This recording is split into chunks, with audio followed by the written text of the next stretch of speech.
朋友们，大家好，我是邦哥。今天呢，咱们来聊一聊开车经常地板油和开车比较佛系这两种驾驶习惯，哪一种对车子的伤害更大？其实啊，很多朋友呢都会觉得经常地板油啊对车子的伤害更大。确实呢，因为在凉车的状态下，急踩油门对发动机的损伤是非常大的。因为这个时候发动机的水温还没有上来，它的整体温度都没有达到比较合适的工作环境。机油对发动机各个零部件的润滑性能呢就会下降，那这个时候啊，发动机的磨损量确实是会变得更大。所以啊，开车急踩油门，特别是在凉车状态下，邦哥不建议大家经常这样去做。但是当车子水温上来以后呢，发动机整个温度正常以后，急踩油门对发动机的损伤啊其实是很小的。而且如果能够长期保持发动机的转速在2000到3000转左右，还能够帮助发动机清除内部积碳。这就是为什么很多人都建议大家没事的时候呢，多去跑一跑高速，因为只有在跑高速的时候，发动机的转速呢才能够长期保持在2000转到3000转。那这个时候呢，咱们发动机内部的积碳呢就会快速的排出。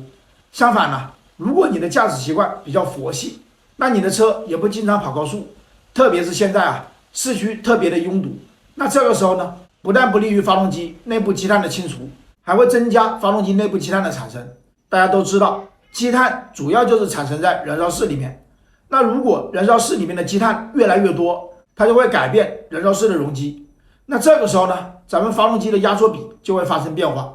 如果压缩比一旦变化，那咱们发动机啊性能就会下降，因为压缩比是直接决定发动机性能的一个重要因素。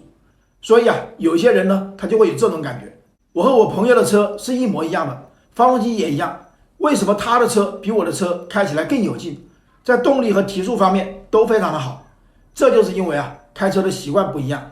可能你朋友的车经常跑高速，而你的车呢，长时间都是在低速行驶，那时间长了，就导致了两辆车的发动机有非常大的动力区别。而且现在的很多车，像这种自动挡车型的变速箱，它都是有记忆学习功能的，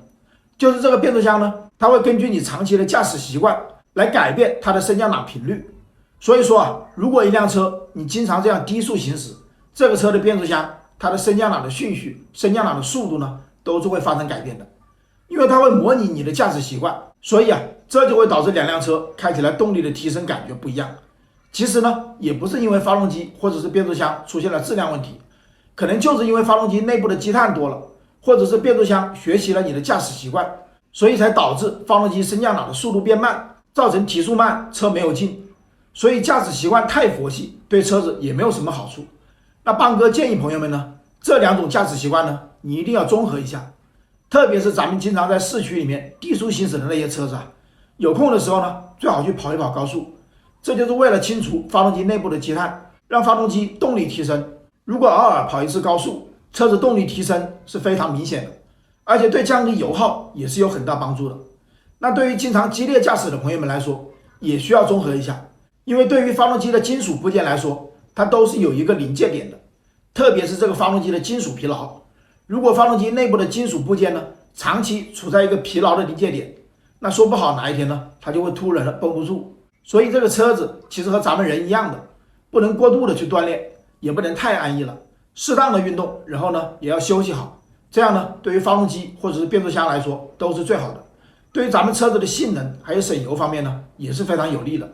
那好啊，朋友们，今天的视频呢就到这里。如果大家还有什么选车、用车的问题，可以在评论区留言，我会回复大家。谢谢大家的支持，我们下期视频再见。